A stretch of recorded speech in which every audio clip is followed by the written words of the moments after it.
Last month, IT stocks were underperforming, but right now, IT sector is trending. இந்த மாதிரி short termல எந்த sector outperform பண்ணுங்கிறத தெரிஞ்சுக்கிறதுக்கு we should know about sector rotation. எல்லா செக்டாரும் எல்லா சமயமும் புல்லிஷா இருக்காது. ஒரு சில செக்டார்ஸ் வந்து புல்லிஷா இருக்கும், ஒரு சில செக்டார்ஸ் வந்து பேரிஷா இருக்கும். After a period of time, underperform பண்ணிட்டு இருக்க செக்டார்ஸ் வந்து அவுட் பெர்ஃபார்ம் பண்ண ஆரம்பிச்சிரும் and outperform பண்ணிட்டு இருக்க செக்டார்ஸ் வந்து underperform பண்ண ஆரம்பிச்சிரும். This is called sector rotation and as an investor இந்த சைக்கிளை வந்து we can take advantage. So அதுக்கு நம்ம தெரிஞ்சுக்க வேண்டிய 3 important points.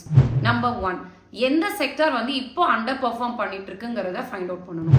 Number 2, இந்த underperform பண்ணிட்டு இருக்க செக்டார்ல ஃபண்டமெண்டலி குட்டான ஸ்டாக்ஸ் என்னென்னங்கிறத we have to find out. Number 3, நம்ம ஃபில்டர் பண்ண ஸ்டாக்ஸ் ஏதாவது ஒரு நல்ல டிமாண்ட் ஜோன் ஆர் ஒரு நல்ல பார்கெயின் பிரைஸ்ல இருக்குதாங்கிறத we have to determine. As per the sector rotation, இப்போ underperform பண்ணிட்டு இருக்கிற இந்த செக்டார் in future outperform பண்ண வாய்ப்பு இருக்கு.